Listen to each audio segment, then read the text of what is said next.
विद्वत रत्न पंडित श्री हिम्मतभाई जेठालाल शाह द्वारा विरचित श्री समय सारजीनी स्तुति।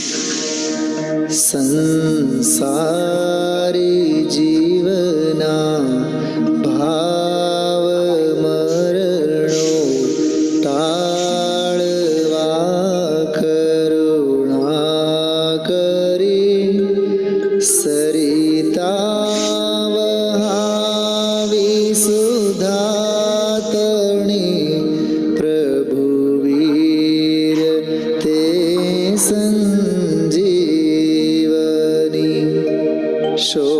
शोषाति देखी सरितने करुणा विना हृदये करी मुनिकुंद संजीवनी समय प्रावृत तणे भाजन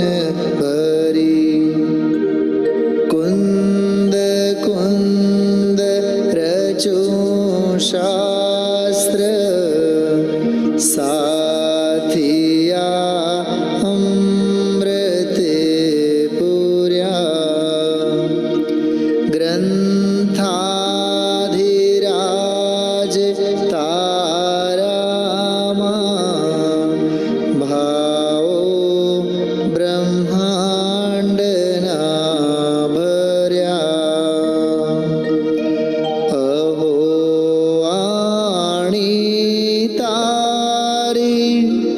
प्रशमरस भावे नितरती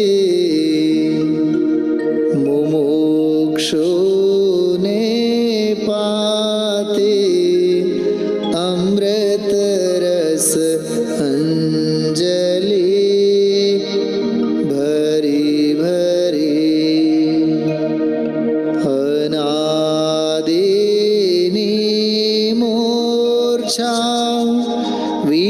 विशतणी त्वराथी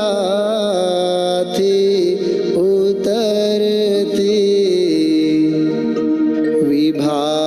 विभावेथी थंभी स्वरूप भळी दौड़े परिणति तू छे निश्चय ग्रंथ भंग सगळा व्यवहारना भेदवा तू प्रज्ञा छिणी ज्ञानने उदयनी संधि सहु छेदवा साथी साधकनो तो भानु जगनो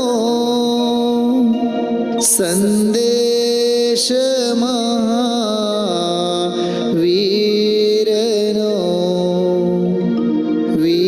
विसामो भवक्लांत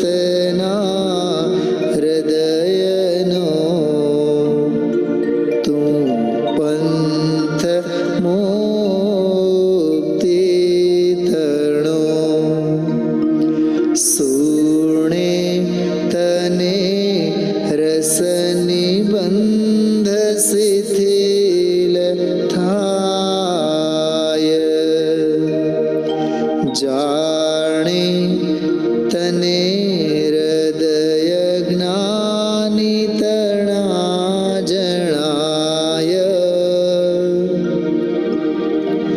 તું રુચતા જગતની રુચિયાળ સે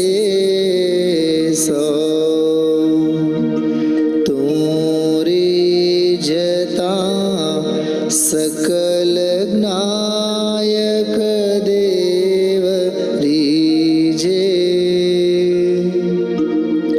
बनाओ पत्र कुंदनना रत्नोना अक्षरो लखी तथा सूत्रोना अंकाए मूल्यना कदी तथापि कहान वाणीना अंकाए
નિયમ 7 ગાથા 48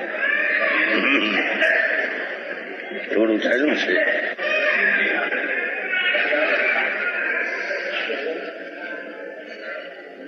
મૂળમાં સાર તો પહેલી જ કલશ ટીકા છે ને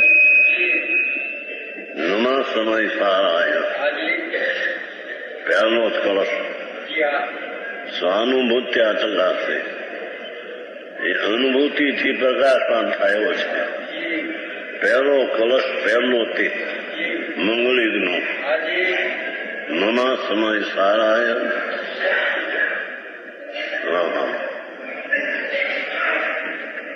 ચિત્ત ભાવાય ભાવાય એ સ્વાનુભૂત્યા ચલાશે એ આત્મા અંતરના અનુભવથી પ્રકાશમાન થાય છે. બીજો કોઈ એનો ઉપાય નથી. વાત ભલે લાખ કરે બીજી લાખ વાતની વાત આવે છે ને ડ્રામા નિશ્ચય ઉરાણો છોડી જગત ધંધ ભંધ દ્વેષ પણ છોડો નિજ આત્મા જાઓ નિજ આત્મા અંધ પરમાત્મા સ્વરૂપે બિરાજમાન એને જાઓ એનું ધ્યાન કરો એનું રસ કરીને તમારો એ એનું આખા 12 કહેવાનો સાર આ હે. ये यहाँ कहते हैं कि जैसे अनुकाग्र में जिस पर व्यक्ति भगवान नीचे से 5 शरीर के प्रपंच है अभाव के कारण शरीर है सीध में 5 शरीर न प्रबंध नहीं. हाँ हाँ शरीर है प्रपंच नहीं. नीचे से अंदर नारकादी भैया के जागरण के अभाव नारकीय ने नारकी ની ગતિ અને મનુષ્ય ગતિ એ ત્યાગ એનો એનું ગ્રહણ એ સ્વરૂપમાં નથી. પરવસ્તુનો ત્યાગ ગ્રહણ તો એના સ્વરૂપમાં છે જ નહીં. રજકણથી માંડીને વિધિ મહિમાની દેવની કે દુનિયાની ગમે તે સંપ્રદાયનો નહીં, પોતા સિવાય કોઈ પર ચીજ ગ્રહણ ત્યાગ રહી તેનો સ્વભાવ છે.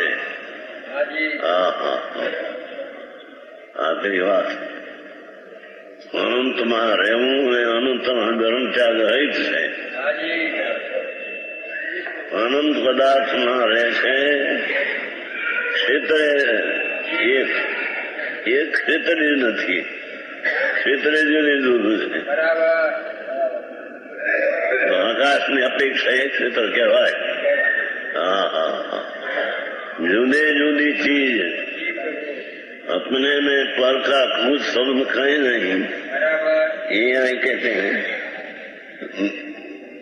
त्याग ग्रहण के अभाव के कारण राग नो त्याग અને સ્વરૂપનું ગ્રહણ એનો પણ એવો અભાવ છે. ગજબ વાત છે. આ વસ્તુ લીધી અને મૂકી એ તો એના વસ્તુમાં છે જ નહીં. આત્મા સિવાય અનંતથી તેને આત્મા છૂટે નહીં, चूमते नहीं और ले मुके तो उसमें है ही नहीं. गजो बात. आनंद मद पदार्थ मध्यमा थका पर की चीज को छूते नहीं और पर को गर्म त्याग देना में है नहीं. ऐसी त्याग उपादान सुन तो शक्ति है. એ ઉપરાંત રાગ ત્યાગ અને સૌનું ગ્રહણ એ બી અર્થાત ને નહીં. ગજબ વાત. ક્યાં ચીજ ક્યાં પડી રહી અને ક્યાં પરિભ્રમણ ક્યાં કરી રહ્યો છે. કે છે એ નાક આદિ પર્યાયો देव आदि पर्यायों त्याग ग्रहण के अभाव के कारण यहाँ से गति मात्र में ग्रहण ने त्याग जे गति है पर्याय में हो गति का मनुष्य नहीं. मनुष्य गति आ नहीं. क्या मनुष्य गति नहीं. आ तो मनुष्य शरीर से ये तो परिणामी भावे जड़ चीज स्वयं सिद्ध स्वतंत्र है. એની પાસે વાતે નથી. એના ત્યાગ ગ્રહણ ની વાતે નથી. અંતરમાં રાગ અને દ્વેષ એનો ત્યાગ અને સ્વરૂપનું ગ્રહણ એથી પણ પ્રભુ શૂન્ય છે. સિદ્ધમાં જેમ ત્યાગ ગ્રહણ નો ભાવ છે એવો જ ભગવાન આત્મા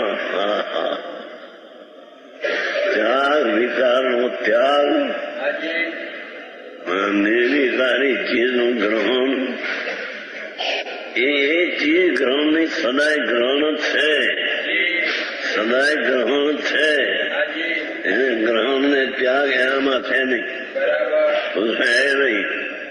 ग्रहण त्याग उसमें है नहीं. गजब बात. मैं सिद्धांत जैन दर्शन में सोचूं एक द्रव्य दूसरा द्रव्य को छुए नहीं.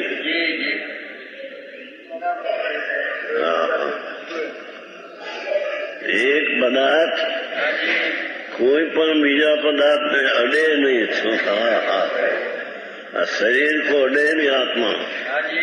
आत्मा शरीर को अडे नहीं. અને ક્રમબદ્ધ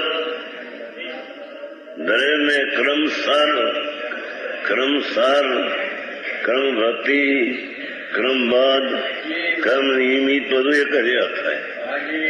એક પછી એક ક્રમબદ્ધ પર્યાય पर उसकी दृष्टि गंभीर निर्णय करने वाला की दृष्टि गिनायक भाव पर दृष्टि है। वो कारण से गिनायक भाव वरना त्याग धर्म से शून्य है। આવી વાત તો કહું ખાવાનું લીલું તે ખાવી નહીં, વ્રત પાળવા છપા છપર બી કે છે ને બ્રહ્મતા પાળવું છપર બી ઘણું ન ખાવું, એ બધી પરની વાતો સમજવું. ખાય કોણ પીવે કોણ, અડે અને ખાય પીવે કોણ. પણ એ વાત અંતમાં વાસ્તવિક રીતે રાગથી પૃથક થયે વિના યથાર્થપણે અંદર બેસતે નહીં. चाहे जितना राग हो, प्रशस्त राग हो, वो राग से पृथक हुए बिना चैतन्य स्वरूप भगवान राग का त्याग ग्रहण से रहित ऐसी चीज है, उसकी भ्रमण बिना, उसका अनुभव बिना सब सुन है. यह क्या त्याग धर्म से संग परम तत्व में स्थित परम तत्व भगवान एमा स्थित सहज दर्शनादि रूप कारण शुद्ध परमात्मा को युगपत जानने समर्थ है. ये तो कारण परमात्मा को जानने समर्थ है और प्रगट पर्याय को जानने एक साथी समर्थ है. जानने का स्वभाव एक किसको न जाने, माने है मुद्दत सी कि मैं बे समय के तरह समय लागे, मुद्दत नहीं. एक समय में स्व ने पर ने जाने, अपने में रहकर पर को छुए बिना, अपने क्षेत्र में रहकर अपने क्षेत्र में शरीर जाए क्या आत्मा है. ये क्षेत्र भिन्न है, शरीर का क्षेत्र भिन्न है, आत्मा का क्षेत्र भिन्न है. આવી વાત છે. એવી सहज ज्ञान ज्योति द्वारा जिसमें से समस्त संशय दूर हो गए, ऐसे स्वरूप होने से कारण अतीन्द्रिय है. भगवान आत्मा अतीन्द्रिय स्वरूप है, क्योंकि पद को छुए नहीं कभी. समस्त संशय दूर हो गया है.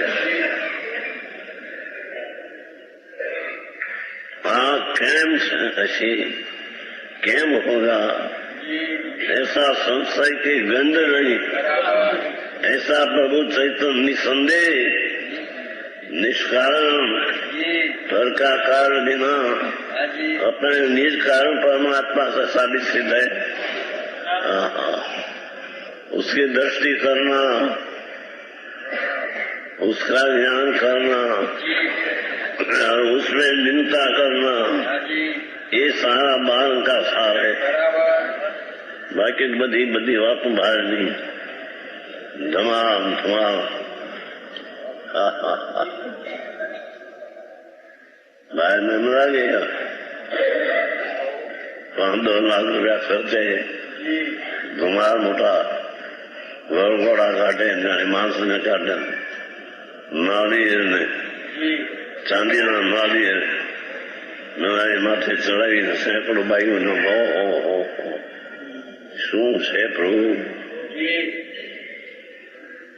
રાગનો ત્યાગ ગ્રહણ સ્વરૂપ थे तो ये बाहरनी चीजों ग्रहण त्याग. नीचे ये वासन पड़ो है, उसके ऊपर ना कर मुंह करा यहाँ, ये तो आत्मा में है नहीं.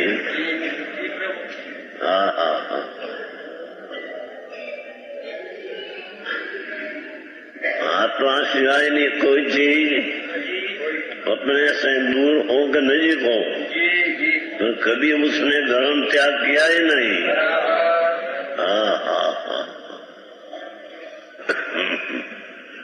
आत्मा की प्रवृत्ति એમાં કે ત્યાં અધિકાર હે નહીં, સમજાય? આ કોઈ પ્રવૃત્તિમાં તમારો અધિકાર નથી એમ કે છે.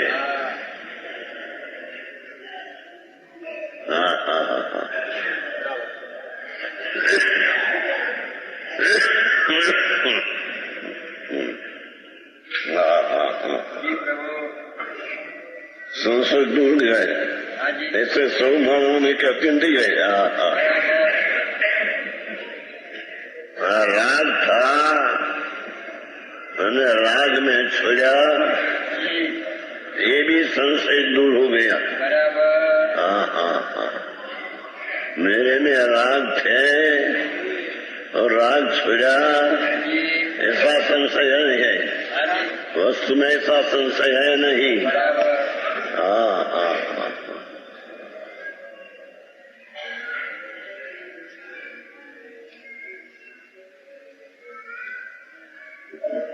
मोलजनक सूक्ष्माधिक विभाव स्वभावों के मोलजनित एक सूक्ष्म ने उपशम ने बना मोलजनिक के, क्योंकि कर्म की अपेक्षा लागू पड़ती है जिसमें, उसको यहाँ कर्म जनित कहने में आता है. भगवान अपना स्वरूप में पर की कोई अपेक्षा ही नहीं कि कर्म क्षय किया तो आत्मा को केवल नाम पर हुआ, ऐसी अपेक्षा है नहीं. हाँ तो आंखों दी के कर्म, चार घाती कर्म का नाश हो तो केवल नाम होता है. घाती कर्म में रुका है, आत्मा का ज्ञान घाती कर्म में घात किया है. घाती किया नहीं અને છોડ્યા ही नहीं.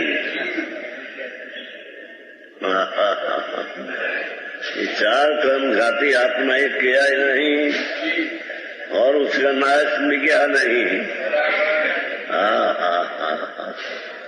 ऐसा भगवान भिन्न निर्लेप अंदर भिन्न स्वरूप पड़ा है. मोलजनिक सूक्ष्मिक ये पर भाव है, भाव पर्याय में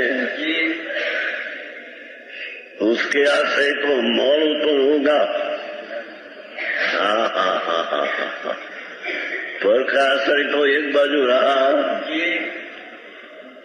शरीर वाणी मन देव गुरु शास्त्र, ये तो पर रहा.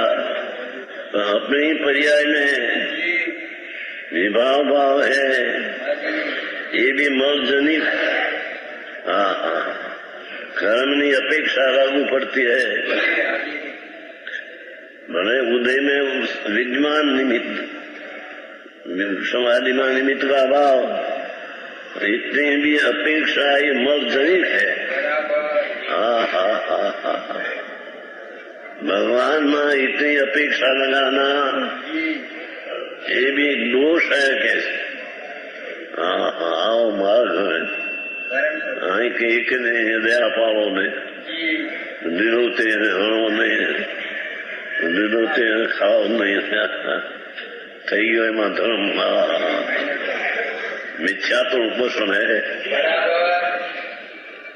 पर वस्तु का क्षण ने त्याग ग्रहण किया, ऐसी बुद्धि ने मिथ्यात सात सर्व भगवान, उससे विरुद्ध असत मिथ्या अभिप्राय का पोषण होता है.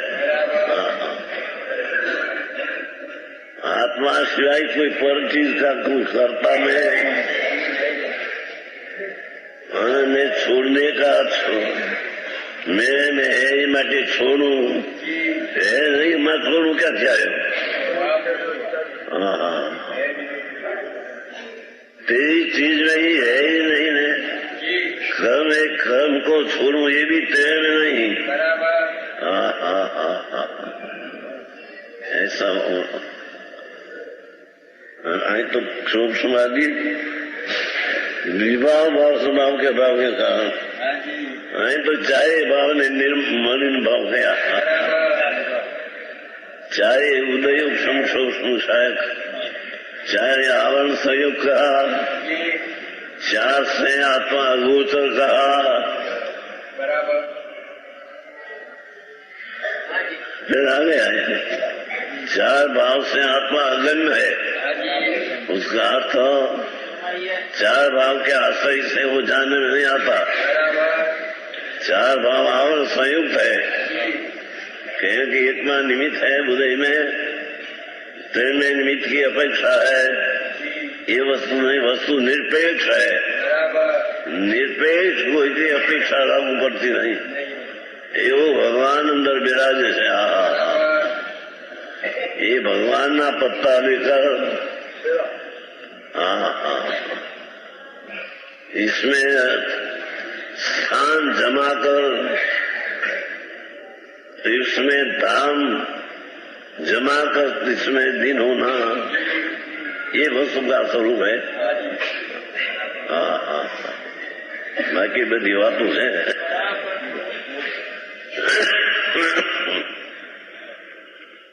वहीं तो कीधु सूक्ष्म विभाव स्वभाव के अभाव के कारण निर्मल है। चार विभाव स्वभाव उसमें है नहीं। शायद एक सूक्ष्म भाव भी है नहीं। पर्याय है, पर्याय धर्म में कहाँ है? पर्याय जो है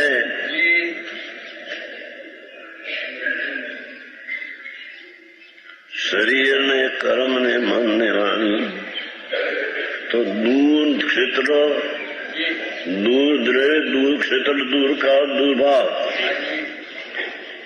ऐसे वर्ते हैं। आत्मा सिवाय मन, वाणी, देह, शरीर, स्त्री, कुटुंब, परिवार अपने कारण से वर्ते हैं। संसार कोई स्त्री, कुटुंब, परिवार, पैसों, मकान संसार नहीं।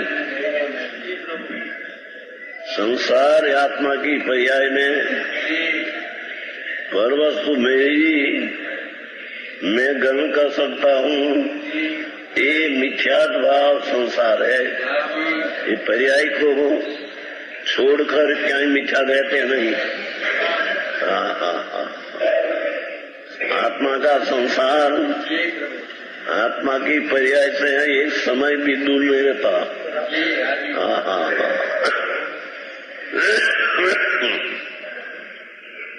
निर्मल है और द्रव्य कर्मों तथा भाव कर्मों के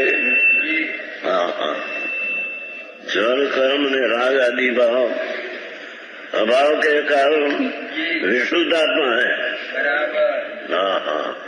विशुद्ध तो स्वभाव में कहते हैं।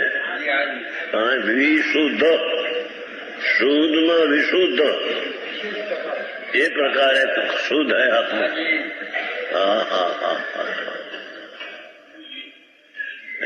हवान में अच्छे તું ખાવા મળે ચાનો રાજી રાજી થઈ જાય। એમાં ભજીયા ને ચા ને સવારમાં મળે ખાવા।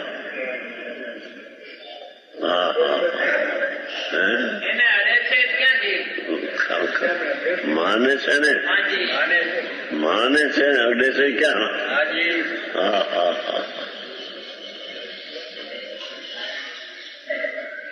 पर को छूते नहीं, ये बात तीर्थंकर की, उसका घर की है। कोई दुनिया में केवल ज्ञानी सिवाय परमात्मा वितराग लोकनाथ जिनेश्वर देव, ये सिवाय कोई ऐसा कहा नहीं। क्या एक तरह दूसरा को छूते नहीं, ऐसी बात कोई भगवान सिवाय कहे नहीं। हमारा में भी ये बात चलती नहीं। मैं आशा करो आकर आकर आकर आकर और एक ही एक क्रमबद्ध समय समय में पर्याय, क्रमसर, क्रमबद्ध, क्रम नियमित, जैसे ये नियम अवमान है ऐसी प्रयाति है, उसकी दृष्टि दरे ऊपर होनी चाहिए। ये शब्द ही सुनने में आया नहीं, संप्रदाय मत ये भी नहीं। आए तो कहते हैं कि शुद्ध आत्मा कोई पण ये अपेक्षा है नहीं आने। राग दया दान का करना तो आत्मा में है नहीं।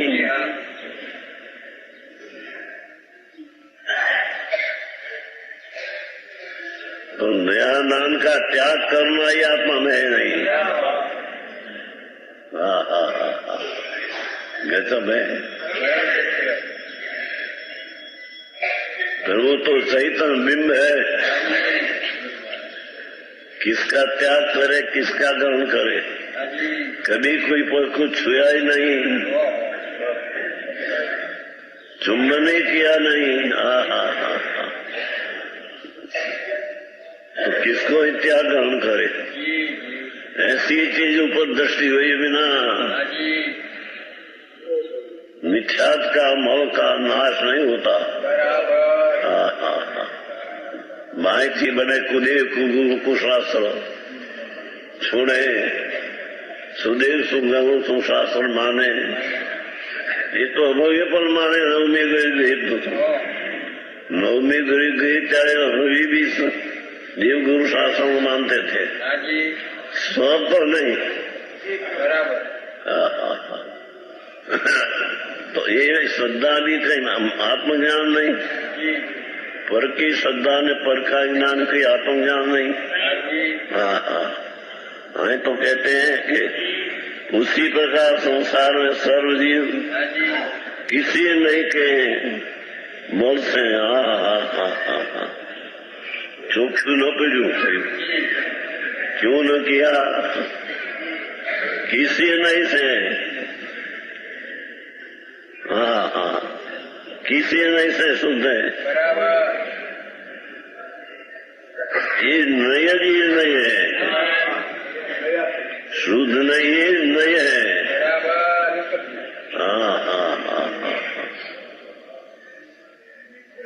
अपने को परमात्मा स्वरूप है पकड़ना, वो ये नहीं है। व्यवहार नहीं तुच्छ है, ये व्यवहार नहीं उसका विषय है, पर बिल्कुल आश्रय करने लायक नहीं। भाषा कैसी बनी कि कोई किसी नहीं के बोल से है, किसी नहीं के बोल से।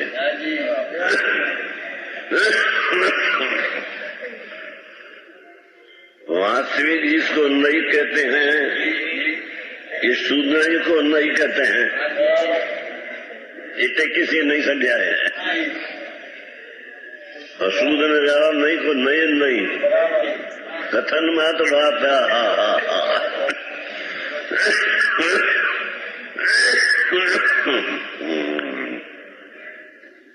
किसी भी नहीं से, किसी नहीं से शुद्ध है, किसी नहीं से अर्थांत अपना स्वरूप की दृष्टि से शुद्धि है। बड़ी नहीं लागू पड़वा क्या पड़वा तो किसी नहीं टिका आनंद खंड प्रभु, उसका सम्यक दर्शन प्रकट करो जिससे जन्म मरण का अंत आता है। ये बिना क्रिया का निवाह करे, चौया करे, आत्या करे, उपवास महीना ना करे, एमा कुछ कोई धर्म वर्म है नहीं।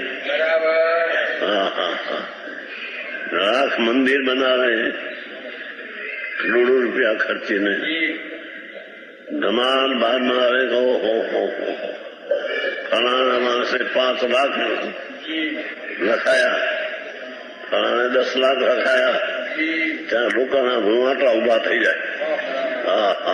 શું છે પણ 5 लाख ने 2 लाख ने करोड़ ने 2 करोड़, ये तो धूल है, ये तो कभी गिरेगा, छुआ ही नहीं।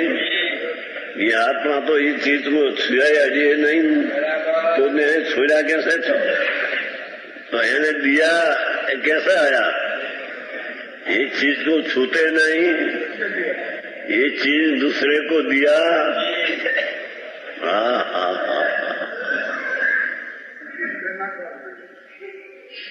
इन्हें कारण जाता है आता है, ये भी चीज आकर ये प्रभु मार्ग करूँ वितरा गुनो मार, कोई डर के पर व्यवहार नहीं है, नहीं है ने सब एक कथन मात्र है।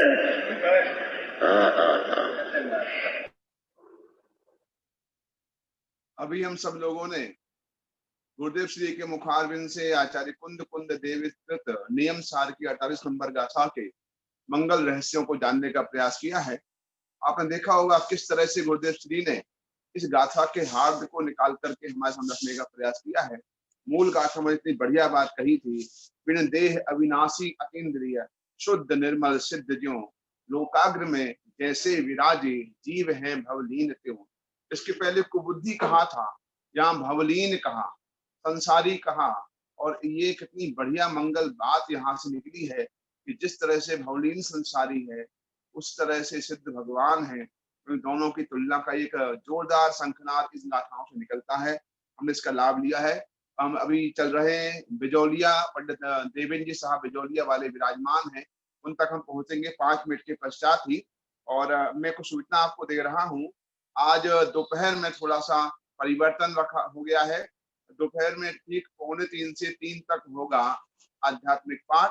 3 से 3:30 तक समय सार कलश नंबर 120 पर गुरुदेव श्री का व्याख्यान होगा। और उसके पश्चात आज हमारे साथ होंगे डॉक्टर शांति कुमार जी पाटिल जयपुर से, और उनके द्वारा आज गुरुदेव श्री के व्याख्यान पर स्वाध्याय का लाभ मिलेगा।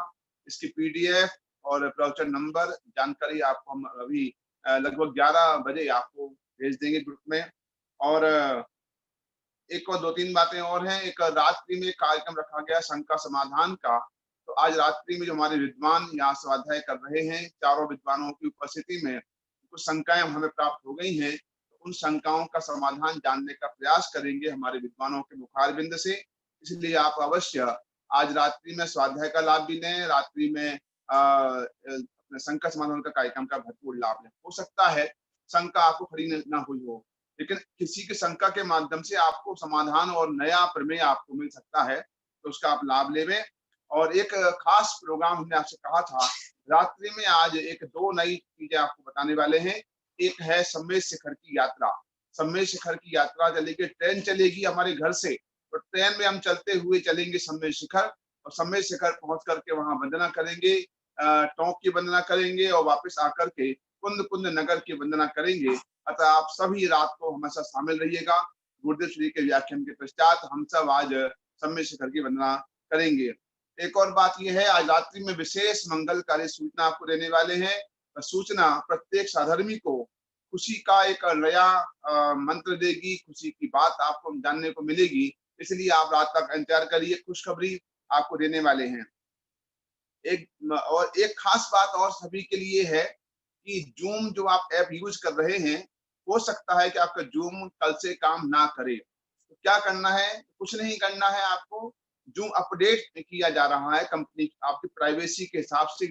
सुप्रीम कोर्ट के निर्देश के अनुसार प्राइवेसी पुख्ता करने के लिए ये जूम को अपडेट किया जा रहा है। 5 वर्जन नया आया हुआ है। यदि आपका जूम काम नहीं करता है तो आप, हमने एक लिंक भेजी है अपने ग्रुप में, आप वो लिंक को दबाइएगा और लिंक दबा करके उसको अपडेट कर लीजिएगा, ताकि आपको कोई बाधा नहीं होगी। और जहां तक हमारा विचार, हमारा जो काम है, हमने जूम की लाइसेंस वाली आईडी ली हुई है, हमने उसकी पेमेंट किया हुआ है, हमने उसका लाइसेंस लिया हुआ है। इसलिए आप निश्चिंत रहें, हमारी जूम की आईडी से कोई तकलीफ आपको नहीं होने वाली है। इस तरह भी कार्यक्रम रखा गया है। और दोपहर में एक और खास बात मैं आपको बता दूं, हम प्रयास कर रहे हैं, हमारे ट्रस्ट के पूर्व ट्रस्टी और आदरणीय डॉक्टर उत्तम जी साहब सिवनी वाले अभी छिंदवाड़ा में थे, कुछ समय पहले उनका देहावसान हुआ, लगभग 2 वर्ष होने वाले हैं। तो उनके भी हम आपको आज उनके साथ यात्रा उनको आपको मुलाकात कराएंगे, और संभव होगा तो हम दोपहर में आपको उनकी स्मृति हम जरूर याद करेंगे, उनके विचारों को उनको सामने लाने का प्रयास करेंगे आज उनको। और अभी हम सब चल रहे हैं वापस देवेंद्र जी साहब के पास बिजौलिया, जहां देवेंद्र जी साहब हमें गाथा 48 के आधार से स्वाध्याय करा रहे हैं। पेज नंबर है 329, 52 नंबर का प्रवचन था, कारण कार्य नियम भाग 2। ये हमने आपको पीडीएफ भेजी हुई है, तो अभी आप इसका स्वाध्याय करें, और स्वाध्याय के पश्चात फिर मिलेंगे गायक शास्त्री के साथ में। गायक शास्त्री आपसे प्रश्नोत्तर करेंगे और उसके बाद जिनवाणी की विनय होगी। अतः आप पूरे कार्यक्रम का भरपूर लाभ ले। निवेदन है आदरणीय भाई साहब देवेंद्र जी साहब से वे स्वाध्याय प्रारंभ करें। आवाज आ रही है ना आपको? बिल्कुल आ रही, बिल्कुल आ रही। हाँ ठीक।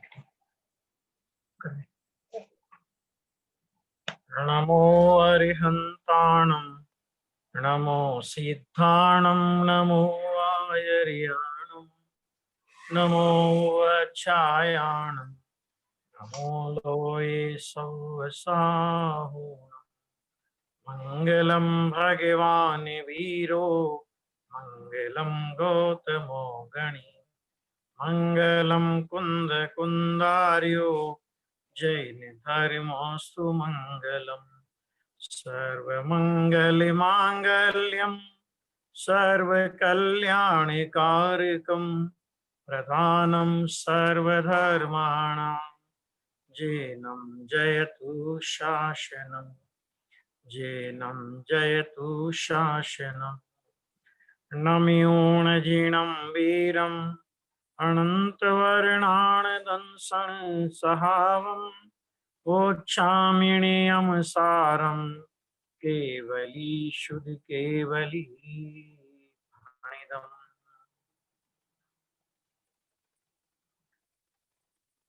नियम सार नाम का अत्यंत महत्वपूर्ण और आचार्य कुंद कुंद के द्वारा निज भावना के निमित्त रचित महान ग्रंथ है, जो हमें हमारे महासौभाग्य से उपलब्ध हो गया है। इस ग्रंथ राज की शुद्ध भाव अधिकार की स्वाध्याय अपन लोग कर रहे हैं। शुद्ध भाव अधिकार में भी 51 नंबर, ये अपना 51 नंबर का प्रवचन कल चला था, आज 52 नंबर का प्रवचन चला। अपन लोग 71 नंबर के कलश के आधार पर हमने देखा कि टीकाकार मुनिराज ने एक बहुत मार्मिक बात अपन लोगों के सामने रखी कि भाई, जिन कुबुद्धियों और सुबुद्धियों में पहले से ही शुद्धता है, उनमें कुछ भी भेद मैं किस नए से देखूं। अर्थात आचार्य भगवान के भाव को एक कलश के माध्यम से समेटते हुए टीकाकार मुनिराज ने बहुत उछलते हुए हृदय से ये कलश लिखा है। इसकी बहुत विस्तार से अपन लोग जितनी चर्चा करी, उस सबका अपन लोगों ने परस्पर में लाभ लिया। अब आज अपन 48 नंबर की गाथा पर चर्चा करते हैं। गाथा बहुत मार्मिक है और अपने को अपने शुद्ध स्वरूप के गौरव से परिचित कराने वाली गाथा है। ऐसा अद्भुत मेरा स्वरूप कि जिस स्वरूप के संबंध में आचार्य की लेखनी थकती नहीं है और गुरुदेव की वाणी रुकती नहीं है। माने कितना कितना आचार्य भगवंतों ने लिखा उस स्वभाव की महिमा के लिए, और कितना कितना गुरुदेव श्री ने बोला। ये जो गुरुवाणी मंथन शिविर है, ये समझ लीजिए एक सैंपल है। इस सैंपल इस अर्थ में कि हम आचार्य भगवंतों के उन गूढ़तम रहस्यों से और उनके गुरुदेव के द्वारा किए गए स्पष्टीकरण से परिचित हों, और अपने जीवन में एक आदत बना लें। जिनेंद्र भगवान के द्वारा प्रणीत ये जो जिनवाणी है, जो हमें हमारे महान सौभाग्य से आज उपलब्ध हो गई है, और उस जिनवाणी का रहस्य उद्घाटन करने वाले पूज्य गुरुदेव के 10,000 लगभग घंटों के प्रवचन अपने को आज उपलब्ध है। ये हमारे लिए वास्तव में किसी चक्रवर्ती की निधि से कम नहीं है। मैं तो कभी कभी ऐसा विचार करता हूं कि चक्रवर्ती के पास 9 निधि और 14 रत्न होते हैं, और वे 6 खंड के अधिपति होते हैं, और यदि उसको भोगते हुए मरे तो नरक के नारकी होते हैं। अपन लोग कितने सौभाग्यशाली हैं कि अपने को जिनवाणी माता मिली, और जिनवाणी माता का रहस्य हमारे सामने स्पष्ट करने वाले, हमको समझाने वाले, बालक की तरह अंगुली चलकर पकड़कर चलाने वाले, एक एक शब्द का वाच्य समझाने वाले गुरुदेव की तीर्थंकर का विरह भुलाने वाली ऐसी देशना अपने को प्राप्त हुई, और वो भी 10,000 घंटे की। अगर हम इसका मूल्यांकन करें तो सच में हम चक्रवर्ती से ज्यादा माला माल हैं। तो उनके पास 9 निधि 14 रत्न हैं, हमारे पास 10,000 घंटों के लगभग तो प्रवचन है। एक एक घंटा का प्रवचन, ऐसे 10,000 घंटे के प्रवचन। और गुरुदेव बोलते थे, इस जिनवाणी का एक शब्द भी कान में पड़े, भगवान आत्मा की बात कान में पड़े, ऐसे उत्कृष्ट स्वभाव की बात कान में पड़े, चक्रवर्ती से महान पुण्य समझना। तो आज अपने पास इतने साधन उपलब्ध हैं, हम अपने को चक्रवर्ती से ज्यादा माला माल समझे। और भाई वो 6 खंड का अधिपति है, और ये गुरुदेव श्री की देशना हमें अखंड का अधिपति, अखंड चैतन्य का चक्रवर्ती अपने को बनाने वाली है। उसको भोगेंगे और भोगते हुए देह का परित्याग हो जाएगा तो नियम से नरक जाएगा। और इस गुरुदेव की देशना, आचार्य भगवंतों की लिखित जिनवाणी के रहस्यों को भोगते हुए, अर्थात इसके वाच्यभूत भगवान आत्मा का अनुभव करते हुए, अनुभव की प्रेरणा लेते हुए, अनुभव के संस्कार लेते हुए, यदि देह का परिवर्तन हो गया तो भी हमारी मुक्ति अनंत काल लगने वाला है, उसमें नहीं है। ऐसा अद्भुत योग अपने को मिला है। देखो, इसलिए ये शिविर तो अपना कल पूरा हो जाएगा, लेकिन मेरी भावना तो यह है कि प्रत्येक मुमुक्षु के जीवन में इस गुरुवाणी मंथन शिविर के निमित्त से एक प्रेरणा जानी चाहिए कि प्रतिदिन जिस तरह हम भोजन करते हैं, जिस तरह हम पानी पीते हैं, अरे जिस तरह हम श्वास लेते हैं, उसी तरह हमारे जीवन में गुरुदेव श्री के 1 घंटे के प्रवचन को सुनने का क्रम भी प्रारंभ हो जाए, यदि हमें ये गुरुवाणी मंथन शिविर अच्छा लगा हो। और आपको किसी भी प्रकार की किसी प्रवचन को समझने में कोई समस्या आवे, आप कभी भी संपर्क कर सकते हैं, उसका यथाशक्य समाधान करने का प्रयास किया जाएगा, आपको कोई भी तकलीफ आवे तो। लेकिन जीवन में ये गुरुदेव के प्रवचन को सुनने का क्रम बना लें। बहुत से लोग ये बोलते हैं कि साहब हम सुनने का प्रयत्न करते हैं, लेकिन गुरुदेव की बात हमको समझ में नहीं आती, उनकी भाषा समझ में नहीं आती। तो मैं एक बात कहता हूं कि भाई, जब आप पहले दिन स्कूल गए थे और अ आ लिखना सीखा था या ABCD लिखना सीखा था, तो एक अ आ ई लिखने में या उसको समझने में किस तरह लिखा जाता है, अपने को कितने दिन लगे होंगे। और अपन ये हतोत्साहित होकर के अगर स्कूल जाना छोड़ देते तो आज अपन लोग कहां होते, ये सोच लो जरा। नहीं समझ में आता है, कोई बात नहीं, आप जिद करके बैठ जाओ कि जब गुरुदेव ने मेरे लिए 10,000 घंटे के प्रवचन दिए हैं जो आज मुझे उपलब्ध हैं, तो जब गुरुदेव ने मुझे समझाने के लिए, आप ये मत समझिए मुझे समझाने के लिए ये बात लगाई अपने लिए कि मुझे समझाने के लिए अगर गुरुदेव बोले हैं तो मैं भी देखता हूं गुरुदेव की वाणी मेरी समझ में कैसे नहीं आएगी। ऐसी जिद ठान करके अगर आपने 15 दिन लगातार गुरुदेव के इन वचनों को सुनने का प्रयत्न किया, क्योंकि अब तो वर्ल्ड टू वर्ल्ड ग्रंथ भी उपलब्ध है, बहुत सारे साधन उपलब्ध है, यदि 15 दिन लगातार आपने गुरुदेव के वचनों को रसास्वादन करने का प्रयास किया तो इस बात की गारंटी मैं देता हूं कि 16वें दिन से आपको गुरुदेव के ही समझ में आएंगे। ये बात कहकर के मैं इस बात को, अपनी चर्चा को आज आगे बढ़ाता हूं।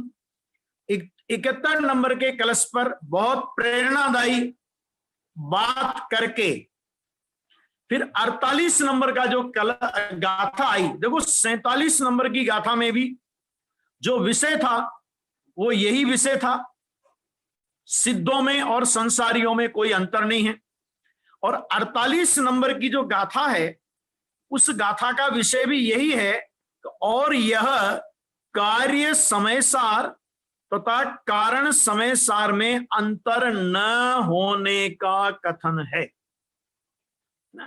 अपन लोग क्या करते हैं, अपन अंतर की बात को ही समझने का प्रयत्न करते हैं। अरे कितना अंतर है, कहां सिद्ध परमात्मा, कहां मैं, अपन अब हमको अंतर के अलावा कुछ नहीं दिखता।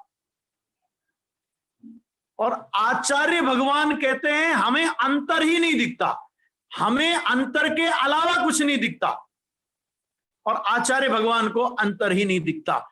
यानी इन ज्ञानियों से हमारी दृष्टि, ज्ञानियों की दृष्टि से हमारी दृष्टि कितनी उल्टी है, और उस उल्टी दृष्टि का फल सच में हमें ही संसार परिभ्रमण करके भोगना पड़ रहा है। इसलिए ज्ञानी जिस चैतन्य के पाताल में अपने को पहुंचाना चाहते हैं, अपन ज्ञानियों की उस अभिप्राय को समझकर, भगवंतों के उन अभिप्राय को समझकर, गुरुदेव श्री के उस अभिप्राय को समझकर अपनी अनादिकालीन मिथ्या मान्यताओं का प्रक्षालन करते हुए वो जिस परम सत्य का उद्घाटन अपने सामने कर रहे हैं, ऐसे परम सत्य को स्वानुभूति पूर्वक स्वीकार करें, इस भावना से ये चर्चा के है। देखिए यहां पे, अशरीरा अविनाशा आनिंदिया निम्मला विशुद्धप्पा जहलो यज्ञ सिद्धा तह जीवा संसिद्धीनेया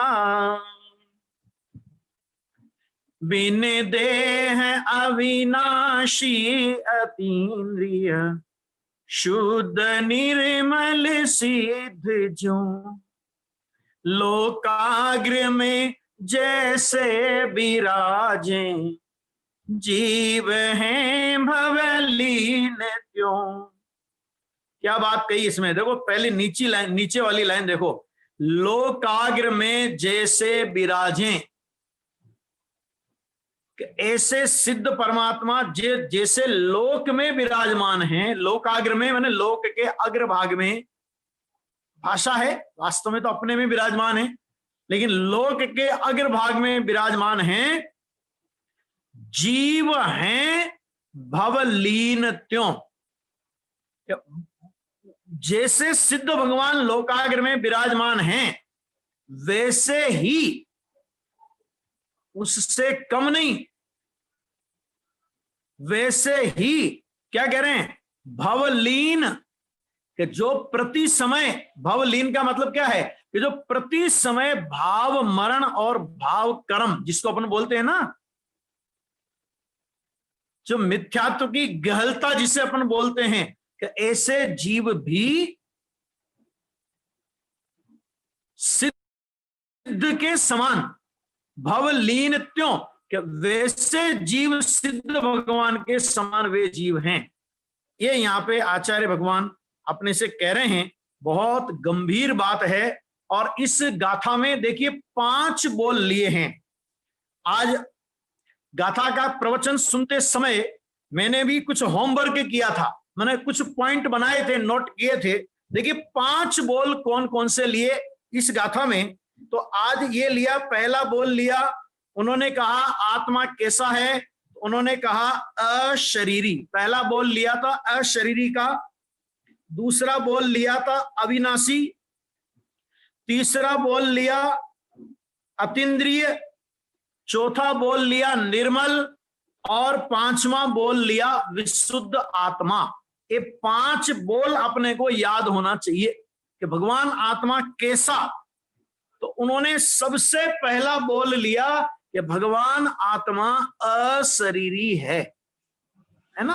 अब देखो इसमें एक गजब की बात है, एक एक बोल में गुरुदेव किस गहराई तक गए हैं।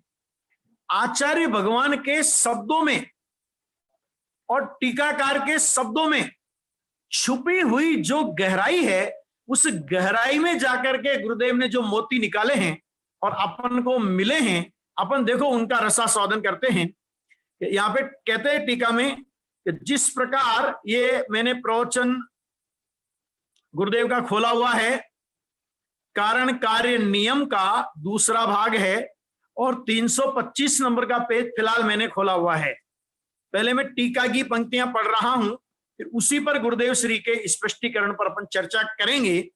जिस प्रकार लोकाग्र में सिद्ध परमेष्टि भगवंत निश्चय से 5 शरीर के प्रपंच के अभाव के कारण अशरीरी हैं, ये बोल लिया था।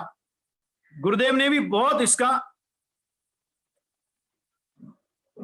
स्पष्टीकरण लिया है, बहुत अच्छा गजब की बात आई है। देखिए यहाँ पे कारण कार्य नियम में अपन लोग पेज नंबर 327 निकालेंगे, उसमें लिखा है कि जिस प्रकार सिद्ध भगवान कैसे हैं कि 5 शरीर के, 5 शरीर नहीं कहा, 5 शरीर के प्रपंच के अभाव के कारण। 5 प्रकार के शरीर होते हैं, औदारिक, वैक्रियक, तेजस, कारमान वगैरह, ये जो शरीर होते हैं ना, तो वो कहते हैं कि 5 प्रकार के शरीर, आहारक शरीर। और तो ये 5 प्रकार के शरीरों को गुरुदेव बोल रहे हैं कि इन शरीरों को प्रपंच कहा। और शरीर के प्रपंच माने शरीर की अनेक पर्याय होती है, वह आत्मा के अधीन नहीं है। इस और अपन लोग क्या मानते हैं कि अपन लोग तो शरीर की क्रियाओं के आधार पर अपने को धर्मात्मा मानते हैं। अरे जिस प्रकार सिद्ध भगवान में 5 प्रकार के शरीर के प्रपंचों का अभाव है, वैसा ही कारण परमात्मा है ना। इसका मतलब क्या हुआ कि अपना निज भगवान आत्मा भी 5 प्रकार के शरीर रूप प्रपंच के अभाव स्वरूप ही विराजमान है। और हम लोग संयोग में शरीर की स्थिति को देखकर अपने को शरीर वाला मानते हैं। शरीर की क्रियाओं के आधार पर अपने को धर्मात्मा मानते हैं, अपने को पुण्यात्मा मानते हैं, अपने को पापी मानते हैं। आचार्य कहते तुझ में शरीर 5 प्रकार के शरीर रूप प्रपंच का तो सदा काल अभाव है भैया।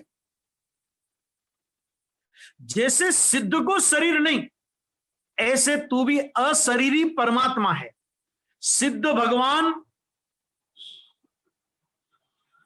शरीर रहित हुए हैं, कार्य परमात्मा शरीर रहित हुए हैं, और कारण परमात्मा शरीर रहित ही है। अगर वो शरीर रहित नहीं होता, कारण परमात्मा यदि शरीर रहित नहीं होता, तो कार्य परमात्मा की दशा में भी शरीर रहित दशा कैसे प्रकट होती। ये बात कही। उसके बाद दूसरा जो बोल था अपना, वो दूसरा बोल था अविनाशी, और इस अविनाशी बोल में बहुत गजब की बात गुरुदेव ने कही, बहुत गजब की बात, कि जो बात अपन लोग सोच भी नहीं सकते कि ऐसा भी हो सकता है क्या। उसमें कहा कि निश्चय से नर नारकादि पर्यायों के त्याग ग्रहण के अभाव के कारण, कैसा है प्रभु, कि वो अविनाशी है। अविनाशी माने किसी नर नारकादि पर्याय, नर नारकादि पर्याय में कहां तक गुरुदेव ले गए, नर नारकादि। नर नारकादि में पहली बात तो ये समझ लें कि शरीर की बात नहीं है, क्योंकि शरीर का तो, परद्रव्य का तो आत्मा ग्रहण त्याग करता ही नहीं। और इसमें गुरुदेव श्री ने 47 शक्तियों में से एक शक्ति का स्मरण किया और अपन लोगों को कराया कि जिस शक्ति का नाम है त्यागोपादान शून्यत्व शक्ति। पर का ग्रहण और पर के त्याग से भगवान आत्मा सदा काल शून्य है, तीनों काल शून्य है। वो माने पर का ग्रहण त्याग मानता हो, उस समय भी स्वभाव देखो, उस स्वभाव ने कभी पर का ग्रहण किया नहीं और पर का त्याग कर नहीं सकता। अब देखो यहां एक बात और समझने की है कि नर नारकादि आदि पर्यायों में गुरुदेव कहां तक बात को ले गए हैं कि गति का त्याग और सिद्ध स्वरूप का ग्रहण भी जिसमें नहीं है। आहा, क्या कहा यहां पे, देखो कहां तक ले गए बात को, जरा देखना कि पर का ग्रहण त्याग तो उसमें है ही नहीं। पैसा, परमाणु, स्त्री, कुटुंब, परिवार, मकान, पैसे का तो आत्मा को ग्रहण भी नहीं और आत्मा को त्याग भी नहीं। त्याग ग्रहण रहित आत्मा वो भगवान है। कहां तक बात आई है ना। अब देखना, ये 47 शक्तियों की बात की, और उसके बाद गुरुदेव ने जब ये बात कहकर के फिर गुरुदेव ने कहा कि समय सार गजब बात है, एक एक श्लोक और एक एक कलश गजब है। देखो यहां पे एक बात और समझना, पर का ग्रहण त्याग, तो ये समय सार के हिसाब से पर माने क्या, गुरुदेव आगे भी लेने वाले हैं, आगे भी वो पर के ग्रहण त्याग में बहुत विस्तार के साथ में बहुत सारी चीजें लेने वाले हैं। कि क्या लेने वाले हैं कि किसी का भी पर, क्योंकि पर माने क्या, थोड़ा पर का अगर हम पेटा समझ लेंगे इसमें, पर माने एकमात्र जो त्रिकाली ध्रुव कारण परमात्मा है, वो कारण परमात्मा स्व है, और उस कारण परमात्मा के अतिरिक्त जो कुछ भी है वो सब पर है। और इसकी शुरुआत वहां से हुई है, कहां से हुई है, 38 नंबर की गाथा में अगर आपने देखा हो तो 38 नंबर की गाथा में आचार्य भगवान ने यह बात कही थी कि जीवादि 7 तत्वों का समूह पर द्रव्य होने के कारण, ये बात शुरुआत यहां से हुई थी, है ना। तो यहां से बात शुरू होने का मतलब क्या है कि स्वद्रव्य और परद्रव्य की जो बहुत स्थूल व्याख्या अपन लोग समझते हैं, वहां तक बात नहीं ले जाना है उनको परद्रव्य में, मैंने नर नारक आदि पर्यायों का त्याग ग्रहण में आचार्य भगवान को क्या लेना है और उसमें कितनी गहराई है, वो बात यहां पर गुरुदेव ने अपने सामने रखी है। क्योंकि देखो जिनवाणी में शब्द बहुत अल्प होते हैं और अल्प शब्दों में बहुत मर्म होता है, और वो मर्म खोलने की सामर्थ्य ज्ञानी धर्मात्माओं के पास में होती है। तो यहाँ पे देखो कितनी गजब की बात कहते हैं। आप निकालिए पेज नंबर 330 नंबर का पेज है और उस 330 नंबर के पेज के 329 के पेज के पहले नीचे से पहले लेते हैं अपन। यहां कहते हैं कि त्याग ग्रहण के कारण अविनाशी है। राग का त्याग और स्वरूप का ग्रहण, इसका भी उसमें अभाव है। क्या कहा? पहले नर नारकादि पर्याय की बात की कि नर नारकादि पर्याय की बात करके उससे आगे बढ़े तो क्या कहा कि राग का त्याग। फिर राग का त्याग कब करेगा आत्मा? जब अरे उस स्वभाव में राग का ग्रहण हुआ हो, जिसका ग्रहण हुआ हो उसका त्याग करेगा ना। जब राग को ग्रहण किया ही नहीं तो राग को त्याग क्या करेगा? और स्वरूप का ग्रहण, कि स्वरूप का ग्रहण वो तो स्वयं ही है ना। आत्मा स्वयं ही स्वरूप, उसको नया क्या ग्रहण करना है? स्वयं ही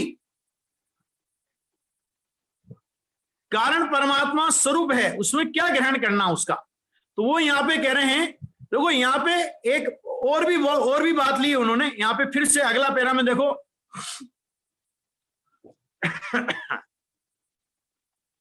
गुरुदेव ने कहा कि पर की तो बात ही नहीं है, लेकिन अंतर में राग और द्वेष का त्याग और स्वरूप का ग्रहण, इससे भी प्रभु शून्य है। जैसे सिद्ध में त्याग ग्रहण का अभाव है, ऐसा ही भगवान आत्मा विकार का त्याग और निर्विकारी चीज का ग्रहण, कहते हैं ऐसा भी वास्तव में नहीं है। क्यों नहीं है? क्योंकि वह चीज सदा ग्रहण की हुई ही है, सदा ग्रहण ही है। क्यों नहीं है? कि राग का त्याग आत्मा में क्यों नहीं है? क्योंकि राग का आत्मा ने कभी ग्रहण किया ही नहीं। और स्वरूप का ग्रहण क्यों नहीं है? कि स्वरूप तो ग्रहण किया हुआ ही है ना। स्वरूप से, वो स्वरूप के अलावा है क्या? उसे कौन सा नया स्वरूप ग्रहण करना है? वो तो ग्रहण किया हुआ ही है। इसका दूसरी भाषा में कहें तो आज तक स्वरूप का त्याग किया ही नहीं है। तो जब स्वरूप का त्याग किया ही नहीं तो ग्रहण क्या करना? वो तो ग्रहण किया हुआ ही है। और राग का स्वरूप में ग्रहण हुआ ही नहीं, आज तक राग को आत्मा ने ग्रहण किया ही नहीं। जब राग को ग्रहण नहीं किया तो राग का त्याग भी आत्मा के स्वरूप में नहीं है। समय सार की 34 नंबर की गाथा में जहां प्रत्याख्यान की चर्चा आई है, तो वहां पर यह विषय आया है कि भाई राग का त्याग भी वास्तव में इस ज्ञान स्वरूप भगवान आत्मा को नाम मात्र है, कथन मात्र है, कहने की बात है। वास्तव में भगवान आत्मा ने राग को ग्रहण नहीं किया। क्यों नहीं किया?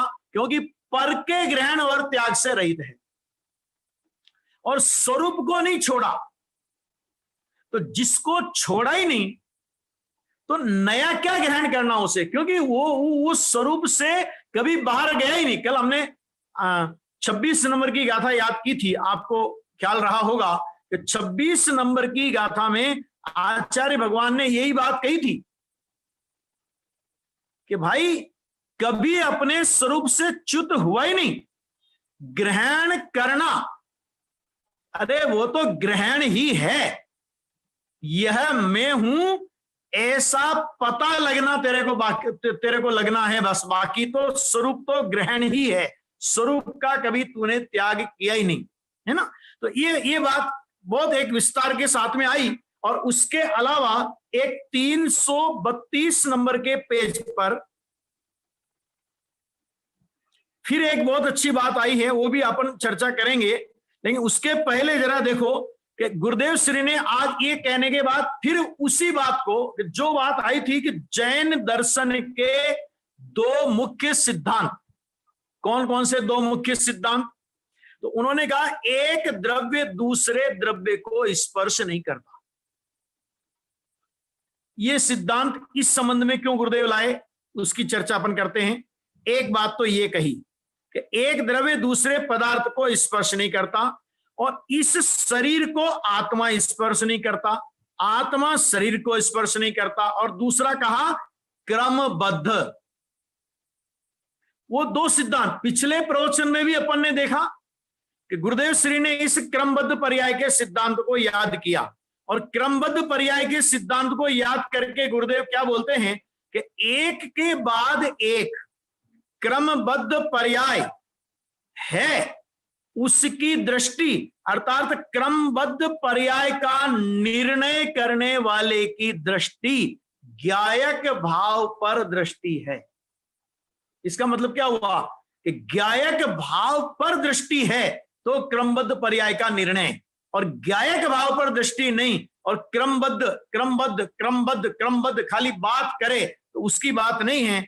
इस प्रकार जब ज्ञायक भाव पर दृष्टि है, और इस कारण जब ज्ञायक भाव कैसा है तो ज्ञायक भाव पर के ग्रहण त्याग से शून्य है। यानी इसको अगर अपन और विस्तार के साथ में इस बात को लें तो ज्ञायक भाव राग का त्याग नहीं करता, और ज्ञायक भाव राग के त्याग के माने राग के अभाव में प्रकट होने वाली जो निर्मल परिणति है, यदि उस निर्मल परिणति को भी वो ग्रहण नहीं करता। एक गाथा गुरुदेव ने याद की थी, गाथा नंबर 41 नंबर की गाथा गुरुदेव श्री ने याद की थी। वहां पर 4 प्रकार के, हालांकि वो मलजनक भावों के अंदर वो गाथा याद की थी, लेकिन उस गाथा से एक प्रकरण अपने को समझना पड़ेगा कि देखो 4 भाव हैं, और 4 भावों से आत्मा को अगोचर कहा था। 38 नंबर की गाथा में जीवादि 7 तत्वों के समूह को परद्रव्य कहा। 50 नंबर की गाथा में 4 भावों को परद्रव्य परभाव कहा। आगे तो अभी अगर हम ये कहते हैं कि आत्मा परद्रव्य का ग्रहण त्याग नहीं करता, तो वो परद्रव्य का ग्रहण त्याग की बात कहां तक ले जानी है कि अरे भाई राग का ग्रहण त्याग नहीं करता, ये तो ठीक है, लेकिन प्रकट होने वाली संवर, प्रकट होने वाली निर्जरा और प्रकट होने वाले मोक्ष का भी वो भगवान आत्मा जो कारण परमात्मा है, वो कारण परमात्मा उसे ग्रहण नहीं करता। क्यों नहीं ग्रहण करता? क्योंकि कारण परमात्मा वो निरपेक्ष है, वो उसकी जो शुद्धता है वो उसकी शुद्धता निरपेक्ष शुद्धता है। यानी निरपेक्ष शुद्धता का मतलब क्या कि उसकी शुद्धता किसी अशुद्धता का अभाव करके होने वाली शुद्धता नहीं है। उसकी शुद्धता किसी कर्म के अभाव में प्रकट होने वाली शुद्धता नहीं है। देखो 2 बातें समझना कि जो यानी 7 तत्वों के समूह को परद्रव्य कहा, अभी अपन ऐसे लेते हैं कि आश्रव बंध ये राग द्वेष, और आश्रव बंध के अभाव में प्रकट होने वाली संवर निर्जरा और मोक्ष। तो जब आत्मा आश्रव बंध आत्मा त्रिकाली भगवान के लिए, उस कारण परमात्मा के लिए आश्रव बंध को परद्रव्य कहा, तो संवर निर्जरा और मोक्ष को क्या कहा? पहले इस बात को इस रूप में समझें, 7 तत्व की भाषा में समझें 38 नंबर की गाथा के आधार से, इसी प्रकरण को पुष्ट करने के लिए कि उन्होंने परद्रव्य कहा उसे, और परद्रव्य का ग्रहण त्याग आत्मा नहीं करता। एक पॉइंट। इसी विषय को उठा के 50 नंबर की गाथा पे लेके चलो। तो उन्होंने परम पारिणामिक भाव को स्वभाव कहा और औदैहिक आदि 4 भावों को, औदैहिक भाव, औपशमिक भाव, क्षयोपशमिक भाव और क्षायिक भाव, तो उन क्षायिक भावों को परद्रव्य कहा, परभाव कहा, इति हेयम कहा। प्रकरण यह है कि भाई क्यों ऐसा, क्यों कि देखो, अगर हम 7 तत्वों में बात करते हैं तो रागादि भाव अशुद्धता है और भगवान आत्मा त्रिकाल शुद्ध है। त्रिकाल शुद्ध में अशुद्धता का नितांत अभाव है और उस आश्रव बंध रूप अशुद्धता का अभाव करके प्रकट होने वाली शुद्धता, वो भी सापेक्ष शुद्ध है। माने संवर और निर्जरा तथा मोक्ष, संवर शुद्धता का प्रकट होना, शुद्धता की वृद्धि होना और शुद्धता की पूर्णता होना, ध्यान दीजिए, होना,